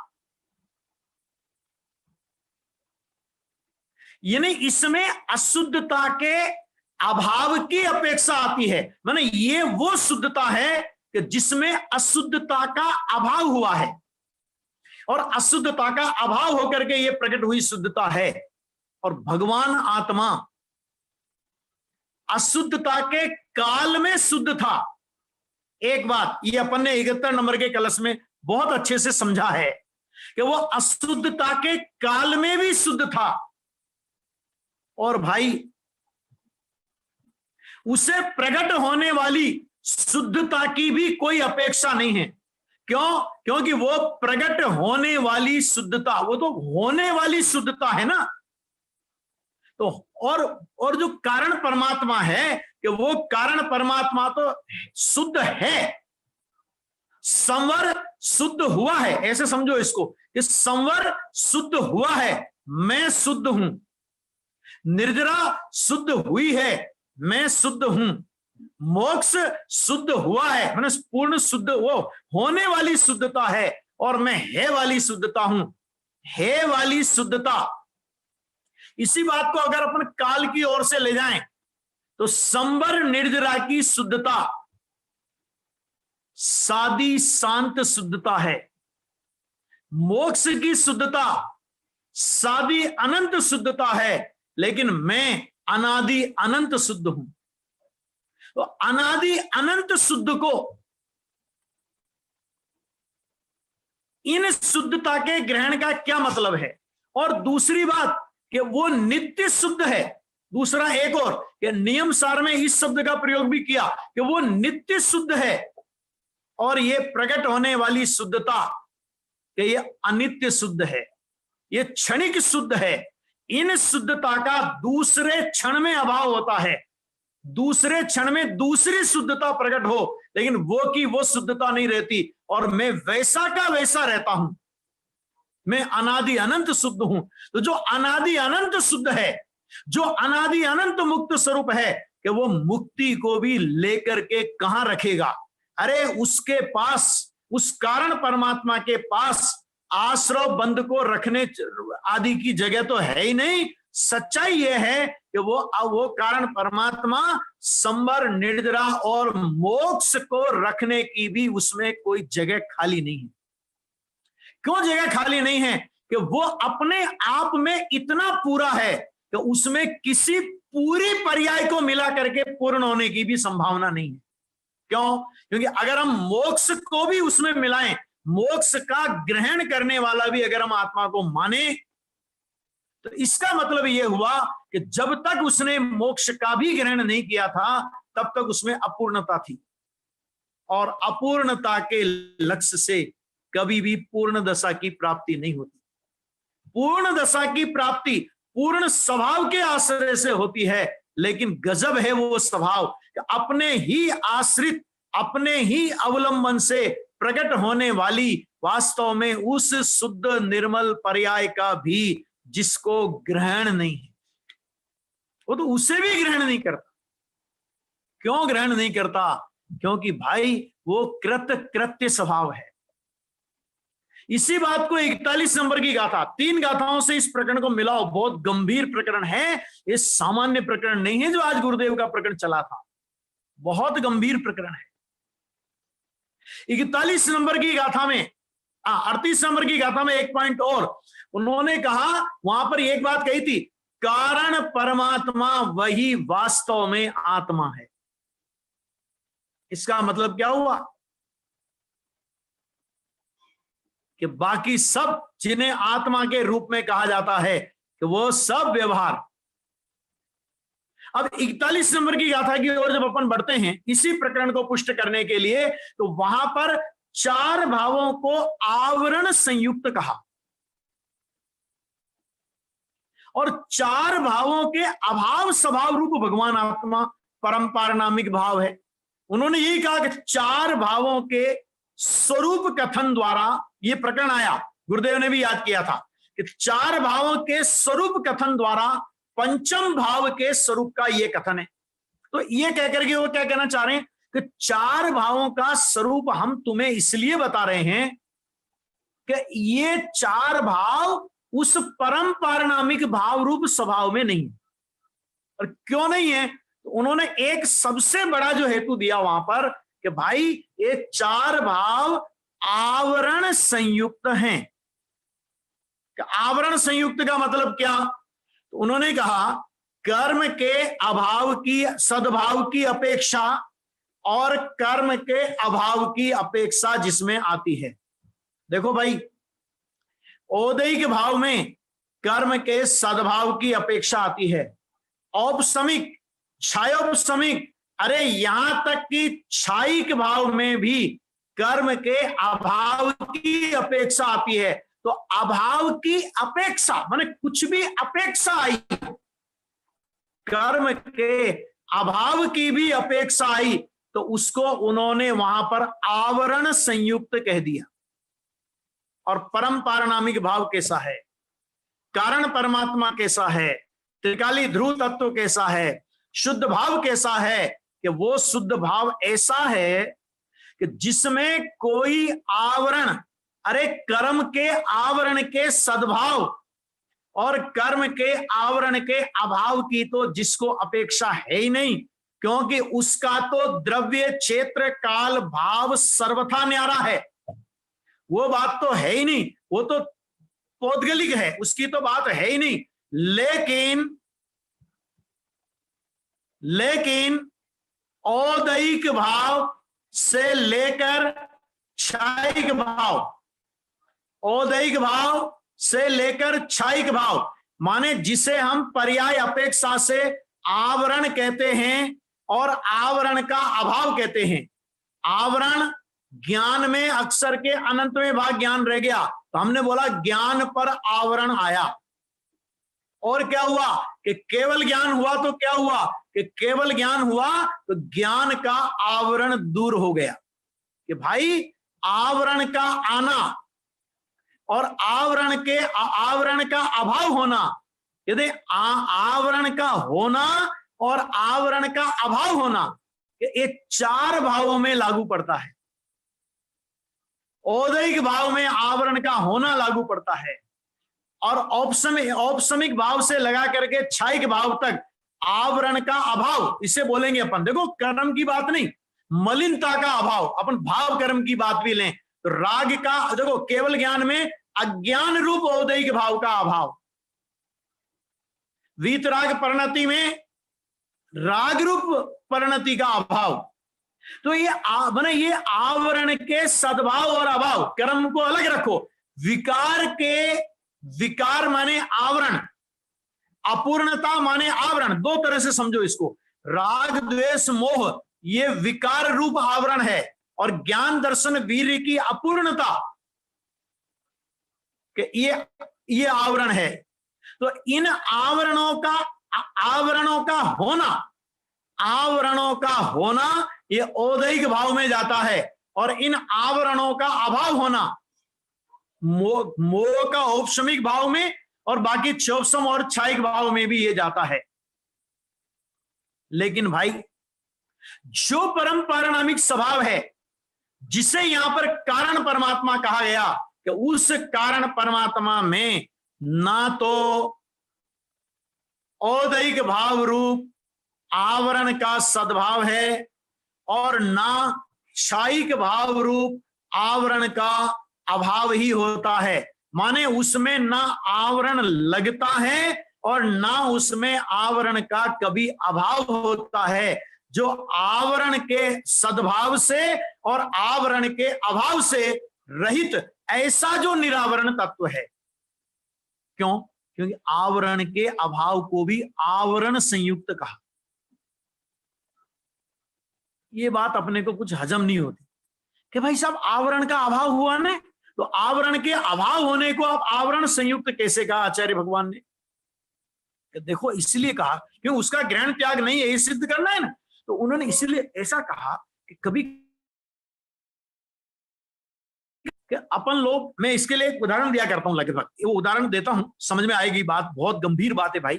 क्या क्या क्या क्या है कि देखो समझ लो कोई आदमी जीवन में उसको पुण्य के उदय से अनेक प्रकार की उपाधियां मिली हो, अनेक संस्थाओं से वो जुड़ा हो और लेटर पैड के आधा लेटर पैड उसकी उपाधियों से भरा रहता हो, फलाने का अध्यक्ष, फलाने का मंत्री, फलाने का संरक्षक, फलाने का ये, फलाने का वो, और पाप का उदय आया और सारी उपाधियां उसकी छिन गई। लेकिन वो क्या भाई, मैं तो आज तक मेरा लेटर पैड बिना डिग्रियों के जाए, बिना उपाधियों के जाए, ये तो मेरे से संभव नहीं है, ये तो मेरी मौत है। तो क्या करें? तो अपने जैसे समझदार के पास आया, अपन लोग हैं ना समझदार लोग, समझ स्वाध्यायी वर्ग, तो उनके पास आया कि क्या करूं भाई साहब, बड़ा परेशान हूं। क्या परेशानी है? बताई परेशानी क्या, तू घबराता क्यों है? तेरी सारी लेटर पैड वैसी की वैसी भरी रहेगी, तो फिर करना क्या होगा कि जो जो तेरी डिग्रियां थी उसके सामने एक एक शब्द और जोड़ दे। क्या? भूतपूर्व, भूतपूर्व अध्यक्ष, भूतपूर्व मंत्री, भूतपूर्व। तो अब ये जो पहले अध्यक्ष लगाता था और अभी भूतपूर्व अध्यक्ष है, तो क्या हुआ? उपाधि हुई कि निरुपाधि हुई? समझ में आ गया? इसी तरह औदैहिक भाव, ये समझ लीजिए अध्यक्ष, मंत्री, संरक्षक, फलाना जो भी, और क्षायिक भाव आया तो क्या हुआ? भूतपूर्व, माने उपाधि का अभाव। कहते भाई उस उपाधि का भी भगवान आत्मा में उपाधि का ग्रहण नहीं और उपाधि के अभाव का ग्रहण नहीं, त्याग नहीं, ग्रहण नहीं, ऐसा निरुपाधि स्वरूप भगवान आत्मा है। इसी बात को 50 नंबर की गाथा में जब आचार्य भगवान लेकर के गए, तो वो आचार्य भगवान 50 नंबर की गाथा में सीधे सीधे उन्होंने क्षायिक भाव वगैरह को भी परद्रव्य कह दिया। क्यों परद्रव्य कह दिया?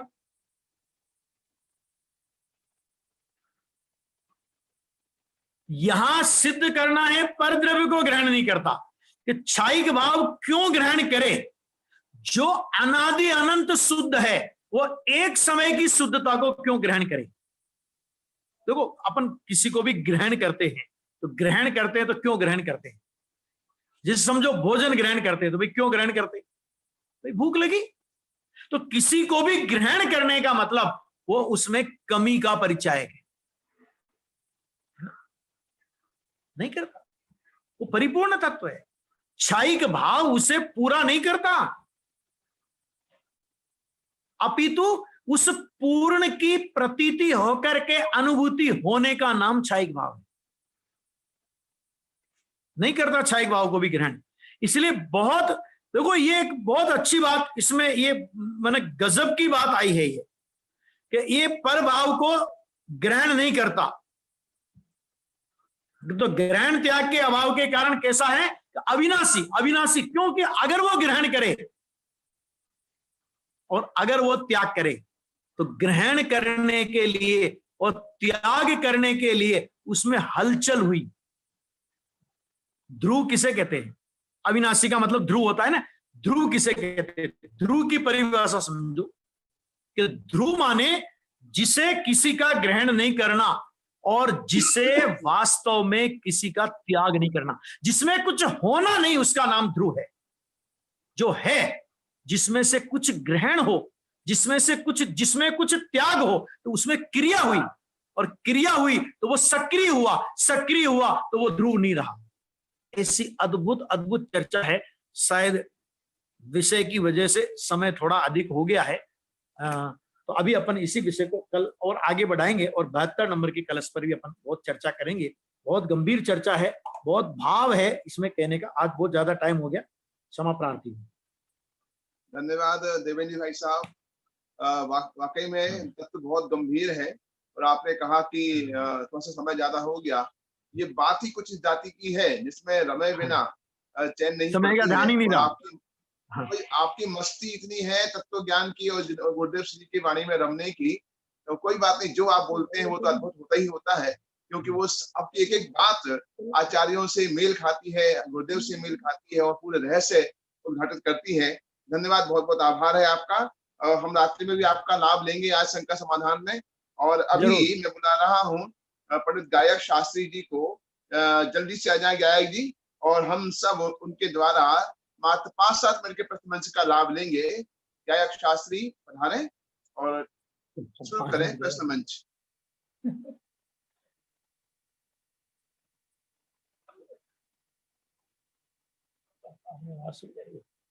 हाँ गायक जी आइए। हाँ जी, सभी को जय जिनेन्द्र। जैसा कि अभी विरागी भाई साहब ने भी कहा, विरागी आवाज आ रही है मेरी? आ रही, बिल्कुल आ रही। जी जी, विरागी भाई साहब ने कहा कि इतनी मस्ती थी प्रवचन में पंडित जी साहब की कि समय का पता ही नहीं चला। और मुझे भी वास्तव में, मैं क्या कहूँ, एक एक वाक्य ऐसा आ रहा था सूखी वाक्य जैसा, कि अब उसमें से क्या प्रश्न बनाऊं और क्या उत्तर आप देंगे। फिर भी थोड़ा सा प्रयत्न किया है, जल्दी जल्दी, आज समय ज्यादा हो गया है तो जल्दी से प्रश्न पूछूंगा। पहले गुरुदेव श्री के प्रवचनों में से जैन धर्म के 2 सूक्ष्म सिद्धांत बताए। गुरुदेव ने कहा कि जैन दर्शन के 2 सूक्ष्म सिद्धांत हैं, वे कौन से हैं, वो मैं जानना चाहूंगा।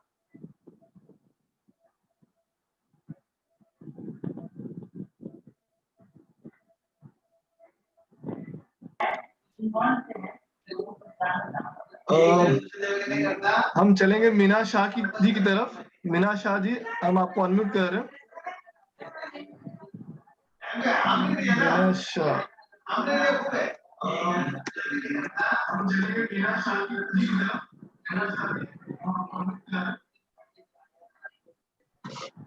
अपने आपको अनम्यूट कीजिए मीना शाह जी। हाँ, हुआ बराबर? ओके जी बोलिए। हाँ बोलिए। हाँ हाँ, जय जिनेन्द्र, हुआ बराबर? ओके हाँ हाँ, जय जिनेन्द्र।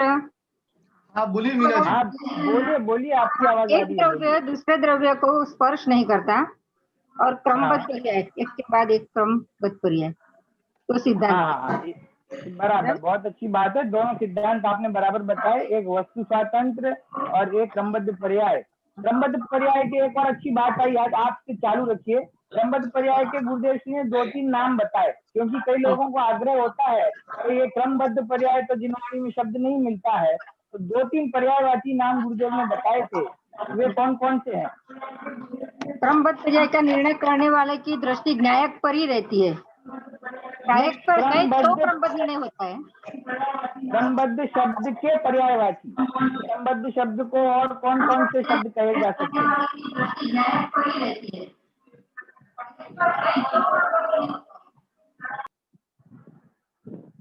महेश जी, बहुत डिस्टर्ब आ रहा है, किसी और से पूछेंगे। हाँ, किसी और को पूछ लेते, ठीक है जी। चिंतन मोदी जी से हम पूछते हैं। चिंतन मोदी जी, आप अपने आप को अनम्यूट कीजिए।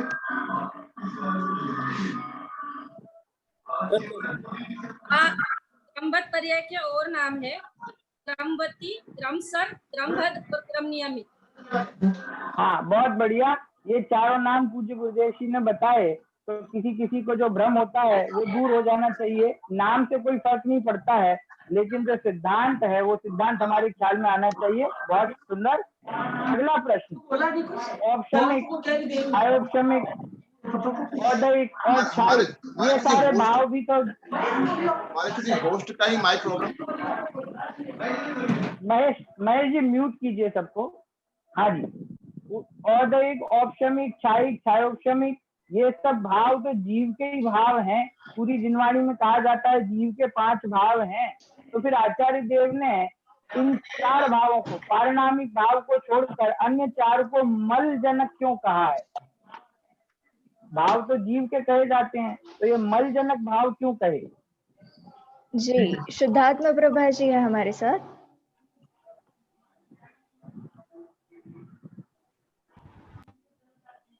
शुद्धात्मा प्रभा जी, आप अनम्यूट कीजिए अपने आप को। हाँ, आवाज आ रही है?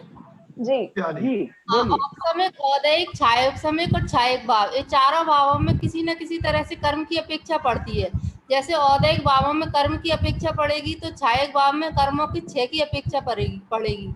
इस कारण से इन्हें मलजनिक भाव कहा है। और पारिणामिक भाव में किसी प्रकार की किसी कर्म की क्षय उदय अपेक्षा नहीं पड़ती है। वो तो जैसा है वैसा ही है, उसमें कोई भी ग्रहण शून्य शक्ति भी लगाई थी गुरुदेव ने। बिल्कुल सही जवाब है कि इन 4 भावों में किसी न किसी प्रकार से कर्म की अपेक्षा है और इसीलिए इन्हें मल जनक कहा, पर भाव कहा और पर द्रव्य तक कह दिया।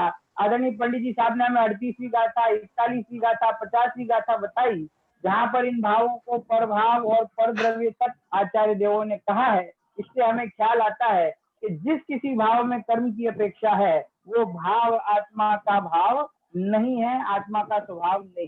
बिल्कुल, बहुत अच्छे। पंडित जी साहब ने प्रवचन प्रारंभ किया और शुरुआत में ही 5 बोल बताए थे जिन पर पूज्य गुरुदेव श्री ने चर्चा की। तो वे 5 बोल कौन से हैं? ठीक है, अब हम चलेंगे स्वरूपा जैन जी के पास। स्वरूपा जैन जी, अपने आप को अनम्यूट कीजिए। जी, स्वरूपा जैन। पंडित जी ने शुरुआत में 5 बोल बताए थे, अशरीरी, अविनाशी, अतीन्द्रिय, निर्मल और विशुद्ध आत्मा। हाँ, बिल्कुल सही। अशरीरी, अविनाशी, अतीन्द्रिय, निर्मल और विशुद्ध आत्मा, ये 5 बिंदुओं के ऊपर पूज्य गुरुदेव श्री ने चर्चा की और ये मेरे आत्मा का सच्चा स्वरूप है। ऐसे ये 5 बिंदु यहाँ पर बताए। तो आज समय कम है, इसीलिए आज का प्रश्न मंच यही समाप्त कर रहा हूँ। पूज्य गुरुदेव श्री ने अपने प्रवचन में प्रारंभ में जो पंक्ति कही थी वो पंक्ति बोलकर अपनी बात समाप्त करूंगा कि लाख बात की बात यही, निश्चय उर लाओ, तोड़ी सकल जग दंड खंड, निज आत्म ध्याओ। जय जी। धन्यवाद गायक जी। आप देख रहे हैं कितना उत्साह हमारे साधर्मियों में है और बहुत उत्सुकता के साथ वे प्रश्नों का उत्तर देने का प्रयास कर रहे हैं। निस्संदेह इस शिविर की बहुत बड़ी सफलता है। बहुत सारे मैसेज आए हैं, बहुत धन्यवाद दे रहे हैं हमारे शिविर के आयोजन को और बहुत कृतज्ञता ज्ञापित कर रहे हैं दोनों ट्रस्टों के प्रति। मैं 4 लाइनों से ही श्री जिनवाणी की विनय की ओर बढ़ रहा हूँ। मेरा मन नहीं मान रहा है, 4 लाइन कह रहा हूँ गुरुदेव श्री के लिए। मैंने पूछा गुरुदेव मुझे मार्ग बतलाओ, दुख संसार के सहे नहीं जाते हैं, गुरुदेव बस अपने को जान मान, इससे ही जीवे मोक्ष मार्ग में आते हैं। अंतर और बाहर की नग्नता समान हो तो, अंतर और बाहर की नग्नता समान हो तो, यही बीते रागी मुनि राज कहलाते हैं। और क्या बताऊं तुझे भव्य आत्मा तू सुन, धीरे धीरे यही मुनि सिद्ध बन जाते हैं। बात तो ऐसी है, जो प्राप्त है वो पर्याप्त है, वो पूर्ण है, कुछ बाहर का चाहिए नहीं, यहाँ कुछ कम नहीं। ऐसी मंगल बात से अभी हमको लाभ मिला है। आइए जिनवाणी की विनय करते हैं, फिर मिलेंगे दोपहर में ठीक 2:45 पर। हम सब आध्यात्मिक पाठ करेंगे, गुरुदेव के व्याख्यान का लाभ लेंगे और फिर दोपहर में शांति जी के व्याख्यान का लाभ लेंगे। हम सभी खड़े होकर के जिनवाणी की विनय प्रारंभ कर रहे हैं। जिनवाणी की विनय।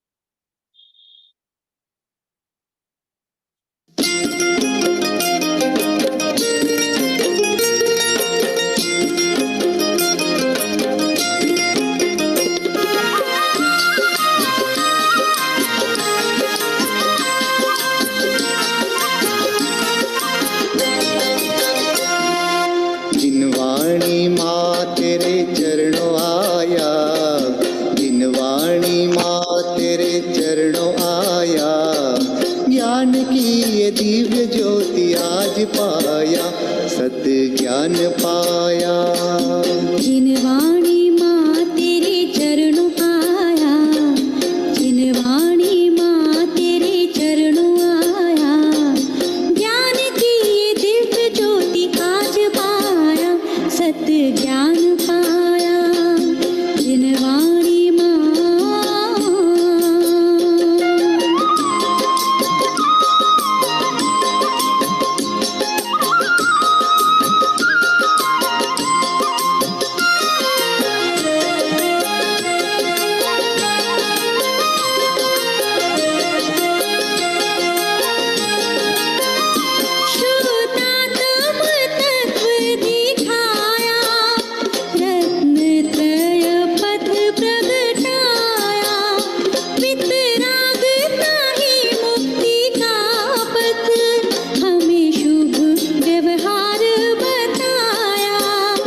जिनवाणी माँ तेरे चरणों आया, जिनवाणी माँ तेरे चरणों आया, ज्ञान की ये दिव्य ज्योति आज पाया, सत्य ज्ञान पाया, जिनवाणी माँ।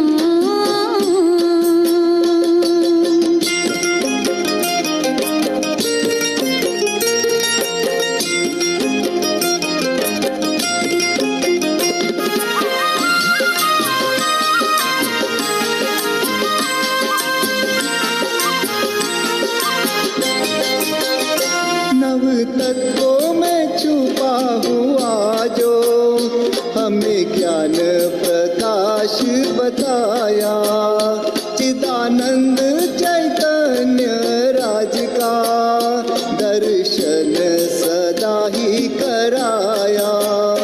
मैं तो हूँ अखंड चैतन्य पिंड, मैं तो हूँ अखंड चैतन्य पिंड, ऐसा ही तो सम्यक ज्ञान कराया।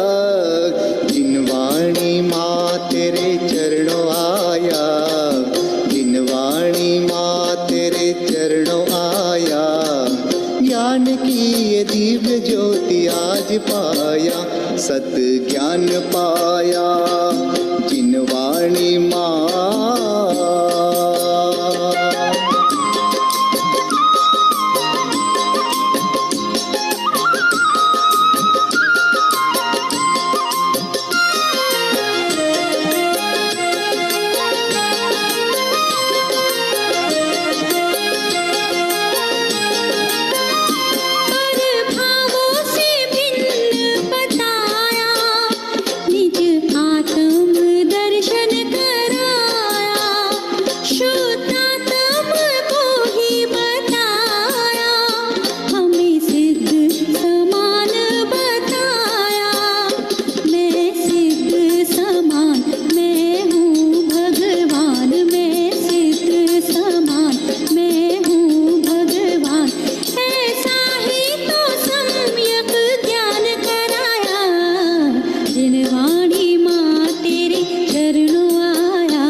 फिर मिलेंगे दोपहर में, तब तक के लिए जय जिनेंद्र।